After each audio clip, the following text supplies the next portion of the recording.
이 세상의 역사를 살펴볼 때 공의와 자비가 조화롭게 함께하는 것은 참으로 어려운 일이라는 사실을 알 수가 있어요.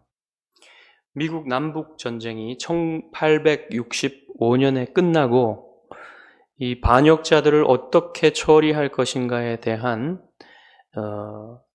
그런 갈등이 미국 사회를 힘들게 했습니다. 만약에 공의를 시행하여서 남부의 인사들과 지도자들과 또 군인들을 처형을 하고 이렇게 하면은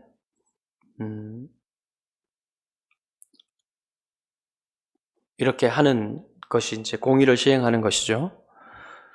그리고 또 한편으로는 그들에게 자비를 베풀어서 포용 정책을 해가지고 그들을 풀어주게 되면 또 공의가 무너지고 이렇게 되어서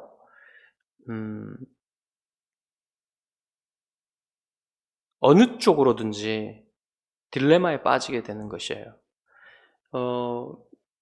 공의를 제대로 시행하려면 단지 남부의 인사들만 이렇게 감금을 하고 또는 사형을 하고 이렇게 할 뿐만 아니라 흑인들에 대한 참정권도 주고 또 흑인들에게 토지도 이렇게 주어서 그들이 정말 미국의 시민으로서 차별받지 않고 살 수 있는 그러한 제도를 시행해야 되고요.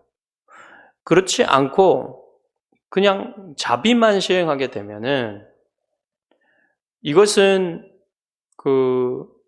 남부의 백인들에게는 자비이지만 그 남부에서 고통을 당하고 있는 흑인들에게는 무엇이겠습니까?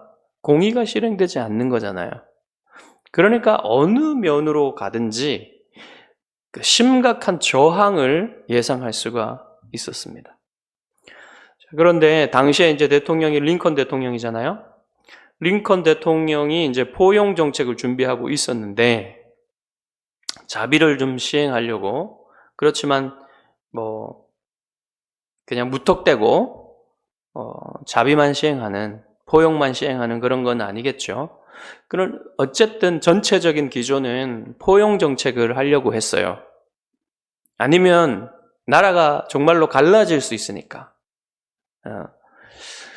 그래서 그런 포용 정책을 준비하고 있었을 때에 링컨이 총탄에 맞아 죽죠. 암살당하죠. 그래서 부통령이었던 앤드루 존슨이 이제 대통령직을 승계하게 됩니다. 그런데 앤드루 존슨은 그 포용 정책을 링컨의 포용 정책을 이어받아서 시행을 했는데 너무 심하게 포용을 했어요. 그래가지고 남부의 인사들이 사면됐을 뿐만 아니라 어떤 대가도 치르지 않고 정계로 바로 복귀할 수 있게 해준 거예요.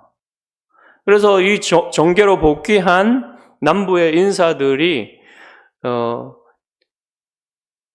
흑인 단속법이라는 법을 만들어요. 그래가지고 흑인들의 권리를 제한하고 참정권 같은 거 권리를 제한하고 또 노동을 강제하는 이런 법을 만든 것입니다. 그러니까 북부에 있는 급진파 공화당원들이 분노해가지고 의회의 주도권을 장악해서는 다시 법을 만드는데 그건 재건법이라는 법을 만드는데 그 재건법의 핵심은 뭐냐면 흑인들에게 참정권을 주고 또 남부에 군대를 주둔해서 계엄령을 발효해가지고 남부의 백인들을 압박하는 것이었습니다. 이렇게 하고 또 나아가서 미국에서 태어난 모든 사람들에게는 다 평등하게 인권을 누릴 수 있도록 하는 수정헌법 제14조라는 것을 통과시켜요. 자, 이렇게 되면 남부에서 반발하게 되겠죠. 남부에서는 여기에 대해서 어떻게 반발을 했냐면 테러 단체 KKK단 들어보셨을 겁니다. KKK단이 이제 남부에서 흑인들이 투표를 할 거 아닙니까? 그 투표하는 사람들, 흑인들과 그 투표를 도와주는 북부의 백인들까지 막 죽였어요. 그러니까 이제 이것을 해결하려면 타협이 필요했습니다. 정치적인 타협이. 그래서 북부의 의원들과 남부의 의원들이 타협을 하게 돼요. 정치적 타협을 하게 돼요. 그래서 북부는 대통령직을 갖게 되고 남부는 대신에 남부의 군대를 철수하는 걸로 타협을 하게 됩니다. 그런데 이 남부의 군대를 철수한다는 것은 실제로는 남부의 흑인들에 대한 보호를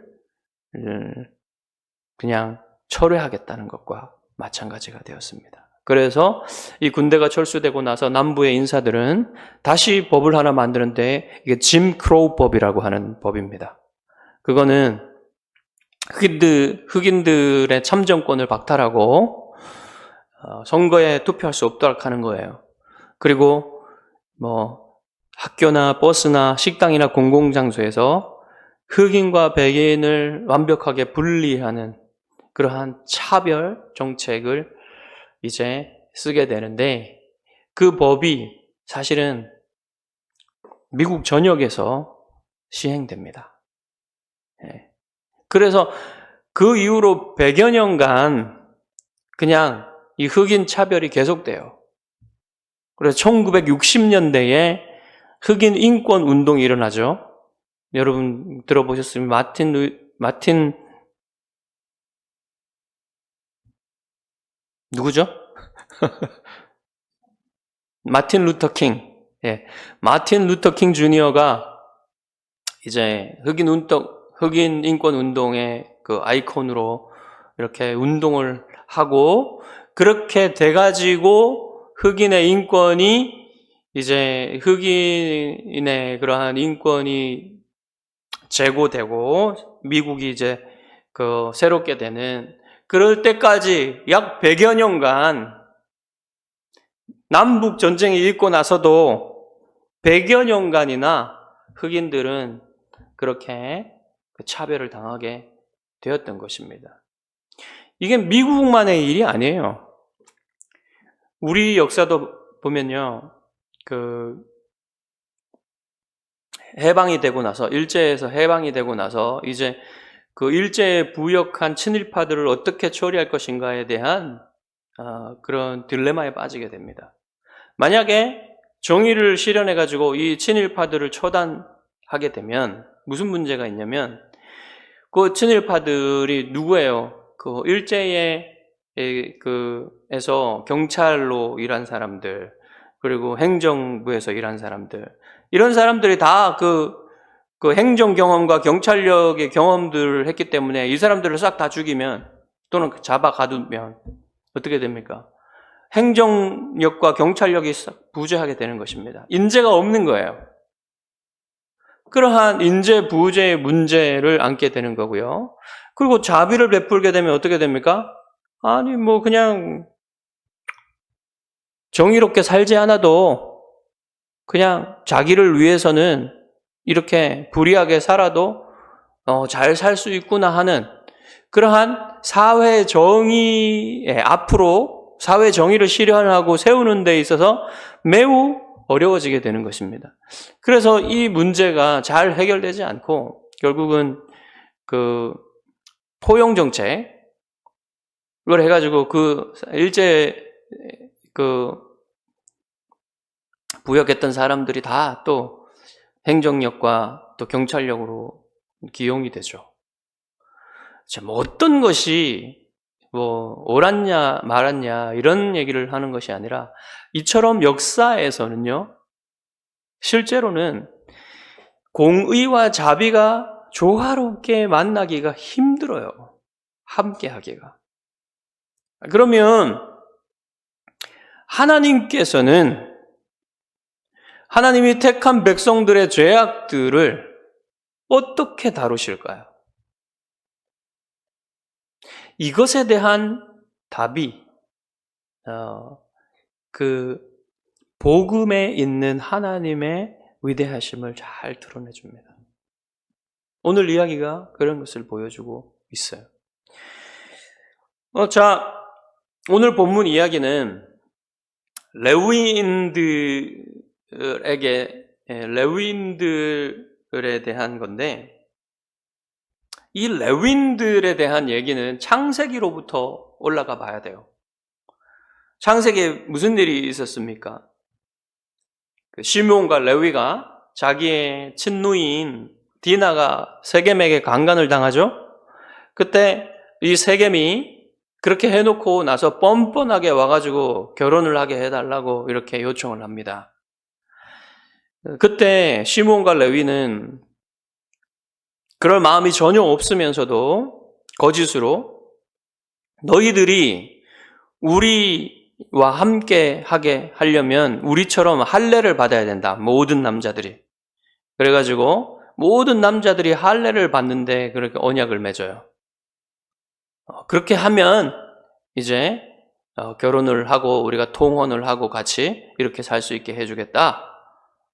이런 식으로 해가지고 모든 세겜의 남자들이 할례를 받고 3일째에 가장 고통스러워하고 있을 때에 시므온과 레위가 종들을 데리고 가서 칼로 모든 남자들을 살육합니다. 이것은 너무 과한 행위였죠. 자비는 없고 정의를 행하는 것이 맞는데, 의로운 분노를 느끼고 그것을 실행하는 것은 맞는데 너무 과한 행위였단 말입니다. 이것은 하나님에게도 인정받기 힘든 살인 행위였어요. 불법적인 살인 행위였어요. 그래서 이 사람들의, 이 레위와 시므온의 이 행동을 하나님은 어떻게 처리를 해야 될까요?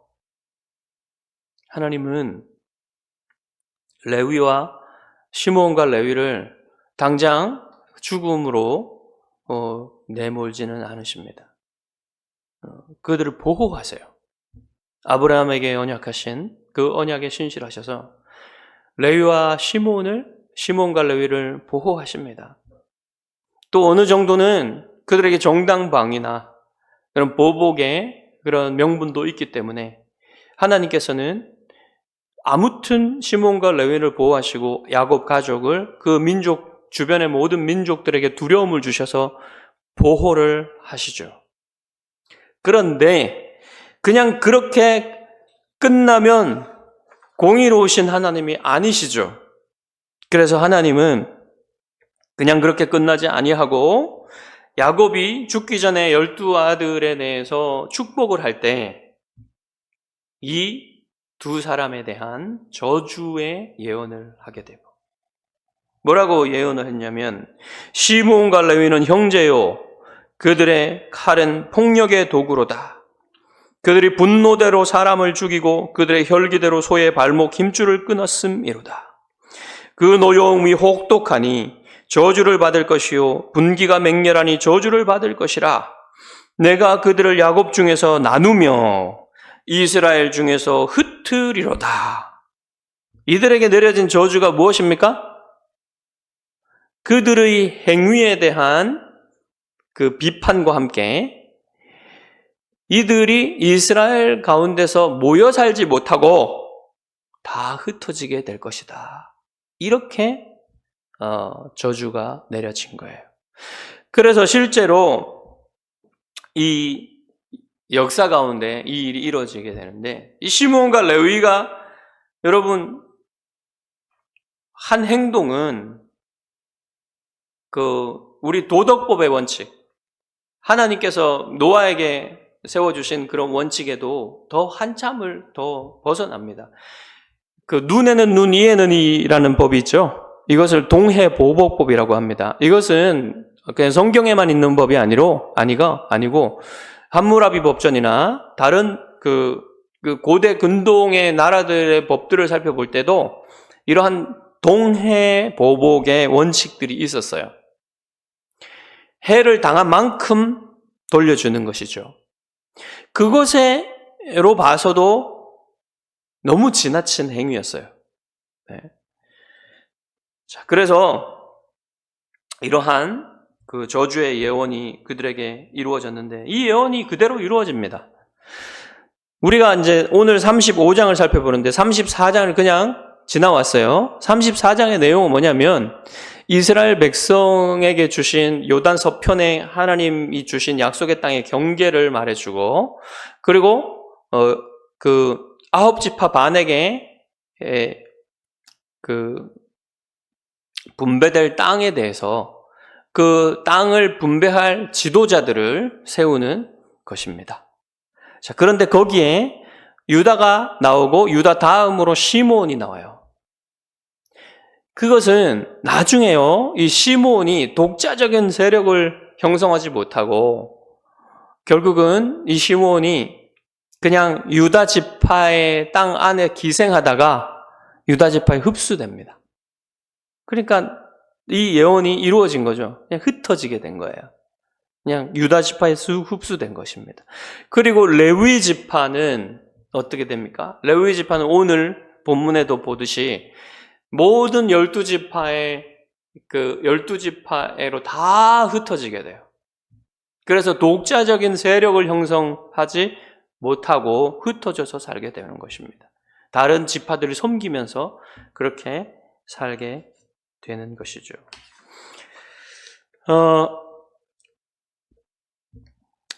자, 레위인들이 48개의 성읍을 받게 돼요. 하나님께서 48개의 성읍들을 각 지파마다 나누어서 그러면 12개 지파니까 몇 개가 되겠습니까? 공평하게 나누면 4개씩이겠죠. 4개. 4개씩 나누어주면 되겠죠.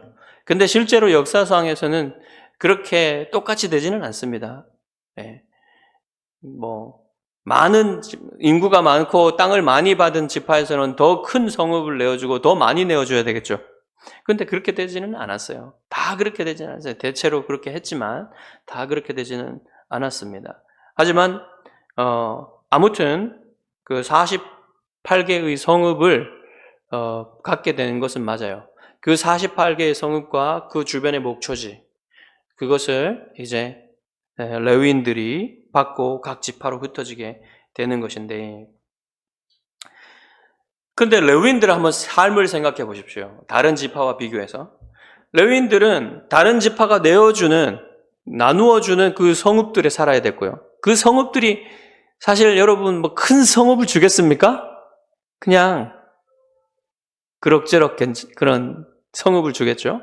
그리고 그 주변의 목초지 거기 안에서 그냥 살아야 되는 거예요. 레위인들은.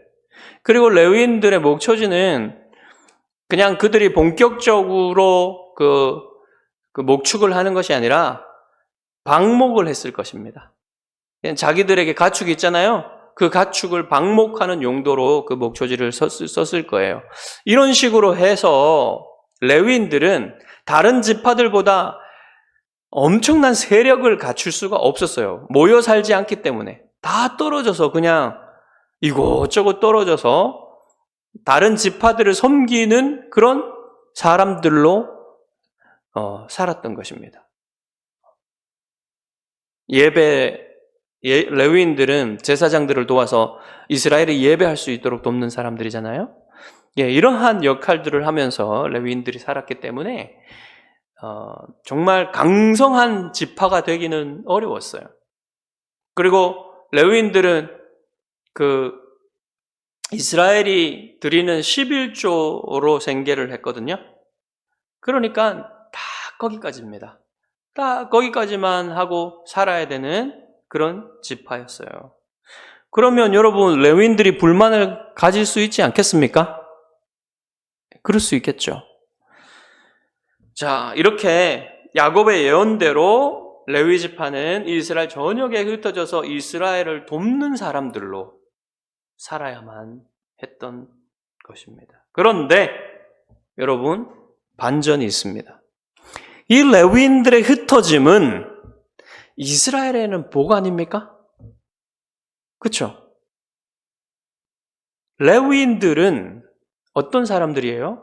하나님께 가까이 하면서 하나님을 섬기고 또 이스라엘이 하나님께 잘 예배 드릴 수 있도록 그 예배하는 일에 대해서 섬기는 사람들이 아닙니까? 이러한 사람들은 정말 이 땅의 부요함과 이 땅의 명예와 이 땅의 권세에 관심 갖기보다는 정말 하나님께 더 가까이 하면서 하나님을 바라보면서 하나님께 믿음으로 살아가는 사람들.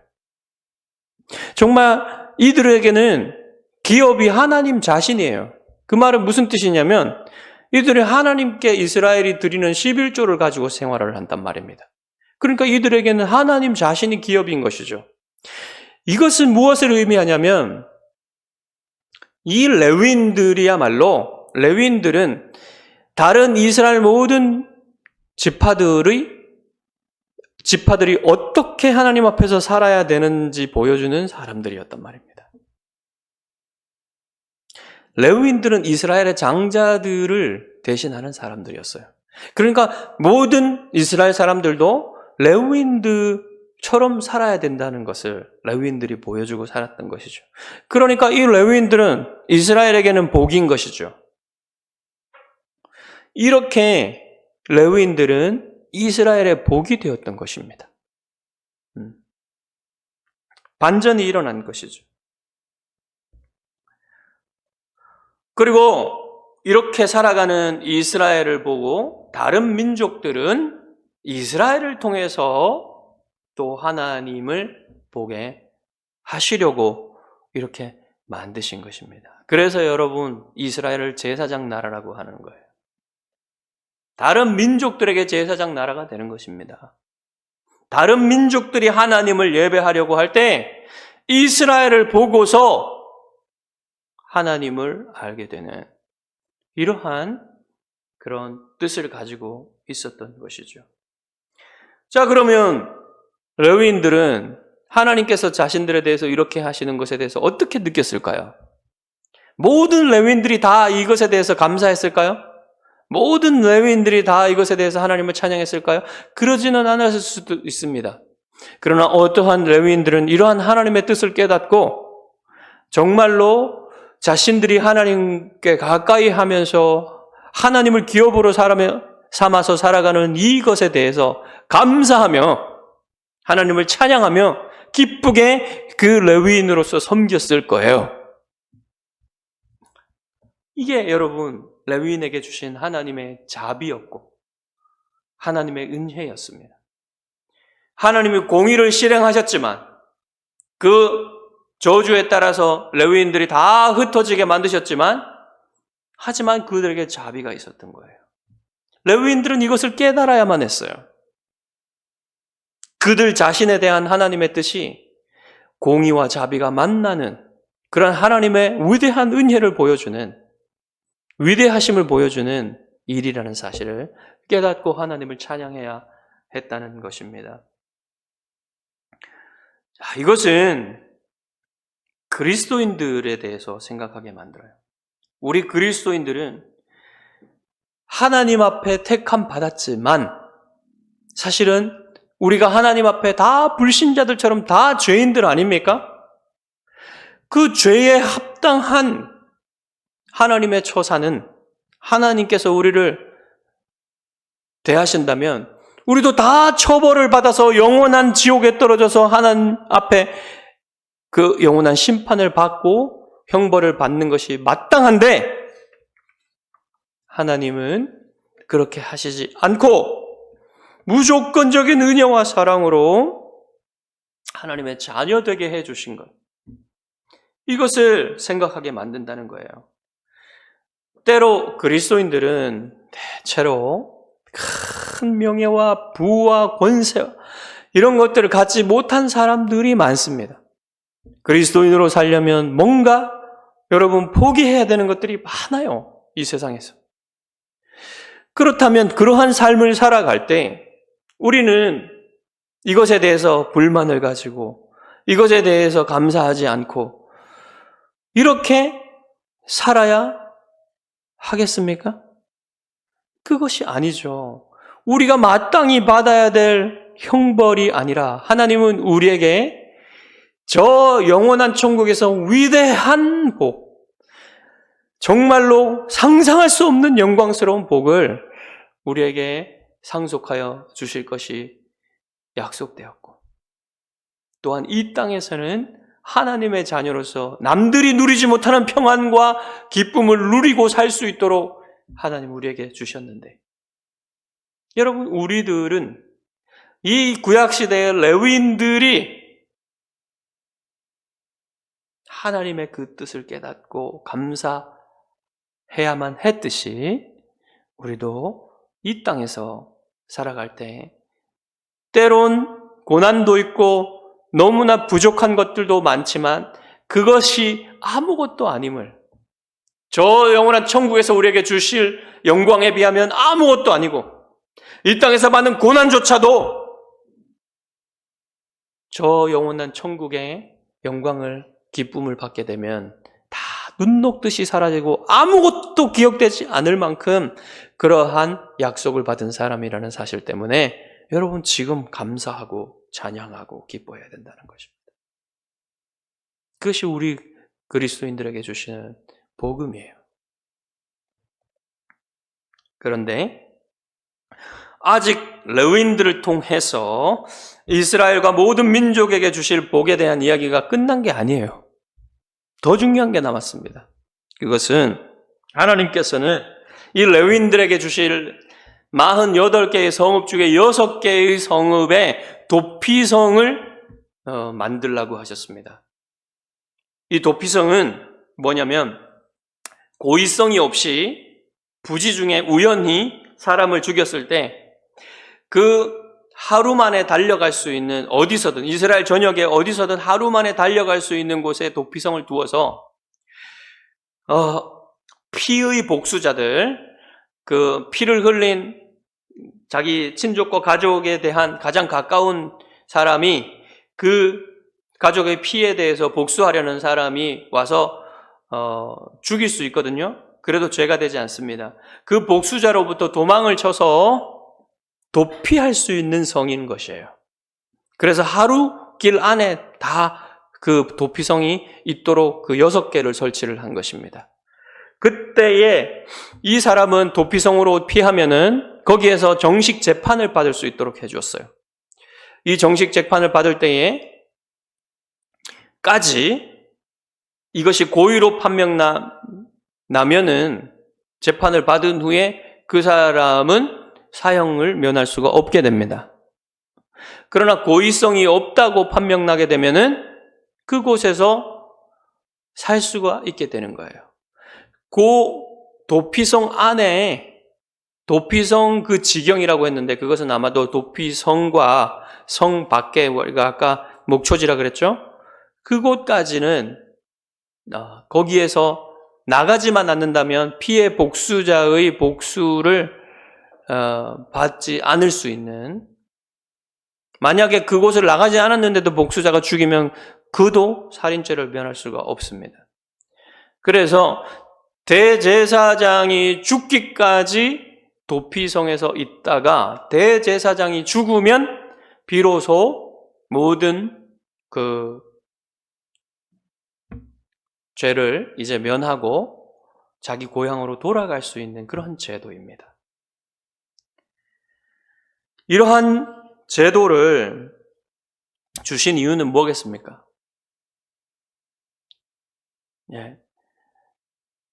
이 땅, 그 약속의 땅이 피로 더럽혀지지 않게 하시려는 거예요. 왜냐하면 약속의 땅은 거룩한 땅이기 때문에. 왜 거룩합니까? 하나님이 이스라엘과 함께 하시기 때문에.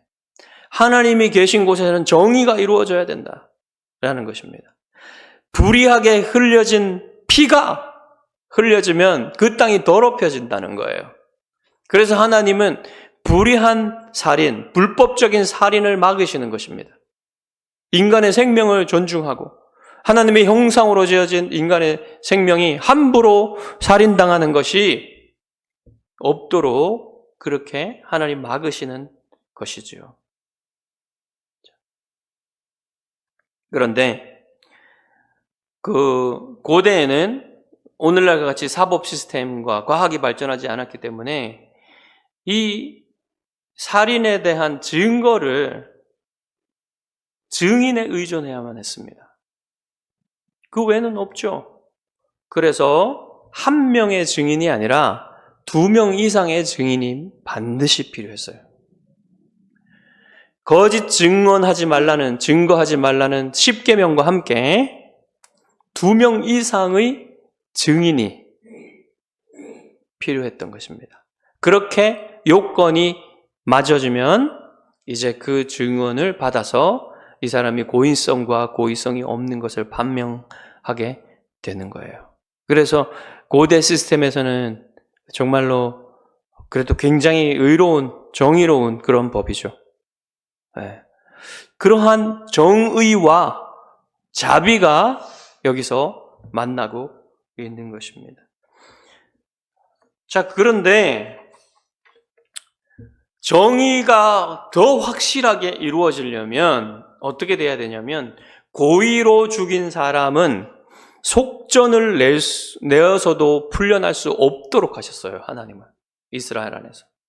고의로 살인하면 그 사람의 지위, 고화, 빈부, 귀천을 막론하고 그가 고의로 사람을 죽이면 반드시 사형을 당하도록 했습니다. 네. 돈을 내고 풀려날 수 없게 됐어요. 없게 해놓으셨습니다. 그렇게 정의를 반드시 시행하라고 하신 것입니다. 여러분, 오늘날 우리 선진국들이라고 불리는 소위 선진국들에서는 대체로 여러분 지금 사형이 일어나지 않고 있죠. 사형이 집행되지 않고 있어요. 우리나라도 그렇습니다. 그러면 여러분 어떻게 되는 것입니까?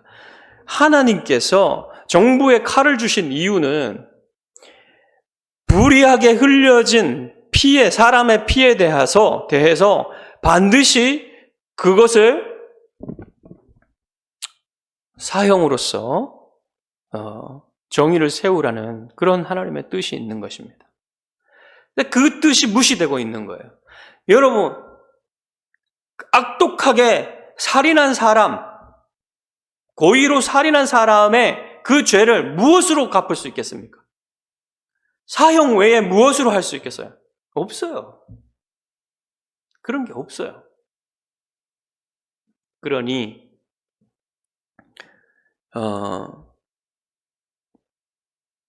사형이 무조건 사형을 해야 된다는 것은 아니지만 어떠한 경우에는 극악한 살인자들, 극악한 우리가 살인마들이라고 부르는 사람들 있잖아요.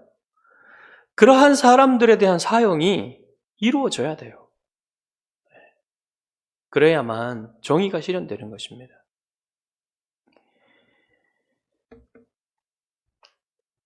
자, 그런데 이 도피성을 운영하는 임무를 받은 사람들은 레위인들이었습니다. 레위인들이 도피성을 운영하면서, 제도를 운영하면서 무슨 느낌을 받았을까요? 여러분, 레위인들은 자기들의 조상 이야기를 잘 알고 있습니다. 그리고 조상 야곱의 저주도 잘 알고 있습니다.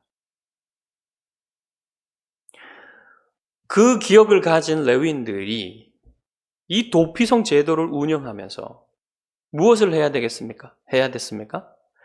그 살인자를 어쨌든 고이든 고이지 않든 그 살인자를 일단 받아들여야 되고요. 그를 보호해야 됩니다. 그러면 그 살인자의 마음과 그 또 살인을 당한 가족들의 마음, 친족들의 마음을 다 레위인들은 이야기를 들으면서 다 그 공감을 해야 되지 않겠습니까? 그러면서 레위인들은 하나님의 마음을 알아야 했습니다. 정의와 자비가 만나는 이러한 도피성 제도를 운영하면서 레위인들이 얼마나 이것을 이해하고 그 하나님께 감사를 드렸을지 알 수가 없지만 레위인들은 그 하나님의 정의와 공의가 정의와 자비가 정말 조화롭게 만나는 그러한 제도를 운영하면서 자신들이 이미 그 하나님의 은혜를 받고 있다는 사실을 알아야만 했어요. 그것을 또한 이스라엘 백성에게 알려주는 역할을 해야만 했습니다.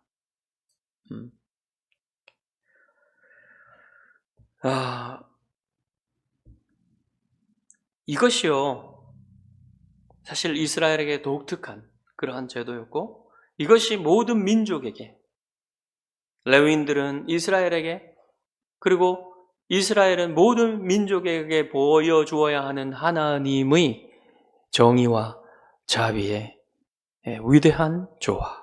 이것이 복음이에요, 여러분. 그것을 보여주어야만 했다는 것입니다. 여러분, 이 도피성이라는 제도는 이 사회에서 인간의 생명을 존중해야 된다는 그 사실을 보여주는 것이기도 하지만 더 깊게는 영적인 원리를, 영적인 진리를 보여주기 위해서 세워진 것입니다. 여러분, 예수님의 기준에 의하면 여러분과 저는 아무도 하나님의 그 용서를 받을 수 있는 사람들이 아니에요.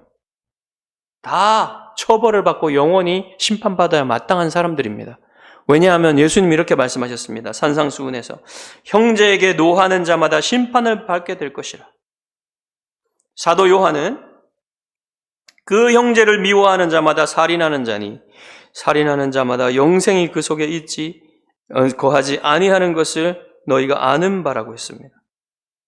처럼 누구든지 형제를 미워하기만 해도 그것은 그 마음속에 살인자의 마음을 품는 것이에요.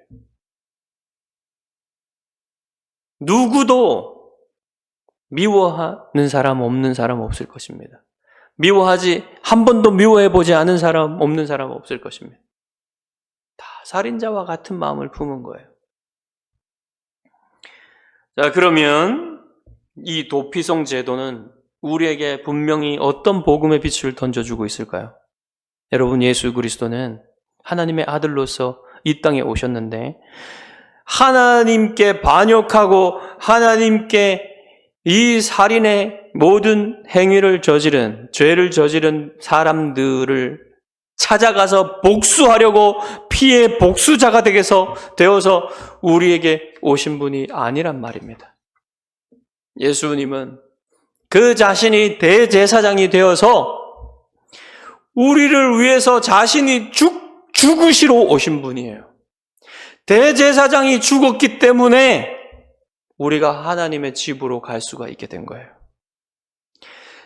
그래서 예수님은 우리의 대제사장으로서 자신이 우리를 위해서 대신 죽어서 우리를 하나님의 집으로 인도하시려고 오신 분이시라는 말입니다.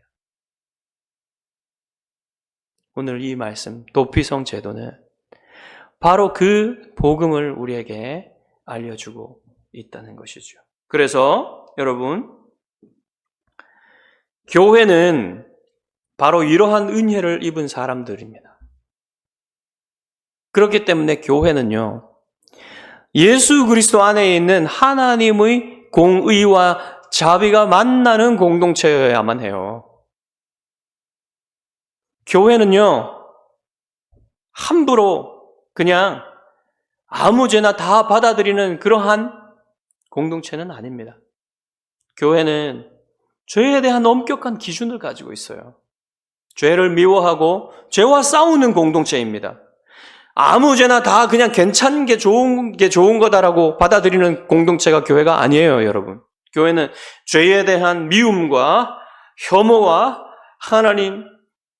하나님이 우리에게 주신 분명한 법을 따라서 정말로 죄가 무엇인지 알고 죄를 미워하는 공동체여야만 합니다. 하지만 이것을 적용할 때 자기 자신에게 엄격한 잣대를 들이워야 됩니다. 자기 자신은 죄와 싸우되 피 흘리기까지 싸우고 자기 자신의 죄에 대해서는 그렇게 엄격하게 하지만 우리의 지체들에 대해서는 정말로 포용과 자비와 또한 이해와 용납이 필요한 거예요. 그렇게 할 때 실제로 교회에서는 이 공의와 자비가 만나게 되는 것입니다. 그런데 반대로 하는 분들이 있어요. 자기에게는 매우 느슨한 잣대를 들이우고 다른 분들에게는 매우 엄격한 분들이 있어요. 그것은 그리스도께서 보여주신 것과 너무너무 다른 것입니다. 교회는 그런 곳이 되면은 숨 쉴 수 없는 곳이 돼요.